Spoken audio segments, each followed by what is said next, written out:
साहित्यिक सचेतना समूह के सभी सदस्यों को शारदा कनोरिया का नमस्कार।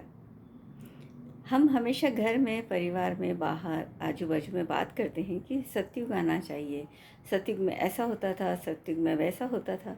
लेकिन क्या हम सचमुच जानते हैं कि सतयुग क्या था? आज मैं कुछ बातें स्पष्ट करना चाहूँगी। हमारे प्राचीन हिंदू धर्म ग्रंथों में युगों की अवधारणा का उल्लेख मिलता है, जो विशेष रूप से हमारे पौराणिक पुराणों से उत्पन्न होता है। यह समय चक्र मानव सभ्यता के अनुसार चलता है। धर्मशास्त्र में 4 युग बताए गए हैं: सतयुग, द्वापर युग, त्रेता युग और कलयुग, जिसमें प्रथम सतयुग है और यह ब्रह्मांडीय चक्र की शुरुआत है। सतयुग की अवधि करीब 17 लाख साल बताई गई है और यह सबसे लंबा युग था। सतयुग एक ऐसा युग था जो सत्य, सदाचार और नैतिक ईमानदारी का प्रतीक है। सतयुग में लोग अपनी आध्यात्मिक प्रवृत्ति और ब्रह्मांड के नियमों के अनुसार जीवन जीते थे। सतयुग के दौरान आध्यात्मिक गतिविधियों को प्राथमिकता दी जाती थी, जबकि भौतिकतावाद को कोई स्थान था ही नहीं। लोग ज्ञान की तलाश में रहते थे और जरूरत की परवाह नहीं करते थे। सतयुग में लोग समाज में सद्भाव और शांति को अपनाते थे और प्रकृति के साथ पूरा सामंजस्य रखते थे। प्यार और करुणा का बोलबाला था। सतयुग के नियम समृद्धि और प्रचुरता लाते थे।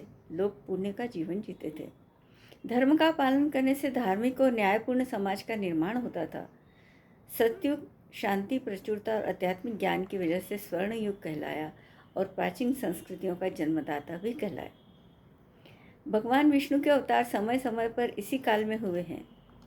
सतयुग में भगवान विष्णु के अवतार में ऐसा कहा जाता था कि सतयुग में भगवान विष्णु ने 4 अवतार लिए थे। इस युग में श्री हरि ने मत्स्य, कूर्म, वाराह और नरसिंह का अवतार लिया था। भगवान ने अवतार क्रमशः शंखासुर का वध, वेदों के उद्धार, पृथ्वी का भार हरण और हिरण्यकश्यप का वध करने के उद्देश्य से लिए थे। वर्तमान युग में भी सतयुग के आदर्श प्रासंगिकता रखते हैं। लोग आंतरिक सत्य की तलाश जारी रखते हैं और अधिक सार्थक और आध्यात्मिक रूप से परिपूर्ण जीवन के लिए तरसते हैं। पर्यावरण चुनौतियों का सामना करने वाली दुनिया में सतयुग के मूल्य हमें प्रकृति के साथ सद्भाव में रहने और परिस्थिति जन्य संतुलन बनाए रखने की दिशा में काम करने के लिए प्रेरित करते हैं। जैसे जैसे समय का पहिया घूमता है, सतयुग धीरे धीरे अगले युग त्रेता युग को रास्ता देता है। प्रत्येक युग के साथ नैतिक मूल्यों में धीरे धीरे गिरावट आ रही है। सतयुग आशा की एक किरण के रूप में खड़ा है, जो हमें सत्य, गुण और आध्यात्मिक ज्ञान पर निर्मित दुनिया की क्षमता की याद दिलाता है। सतयुग के कालातीत ज्ञान को गले लगाना हमें सद्भाव, शांति और बदलाव के भविष्य की ओर ले जा सकता है। धन्यवाद। अगर आपको मेरा वीडियो पसंद आया हो तो लाइक, शेयर, सब्सक्राइब करना ना भूलें।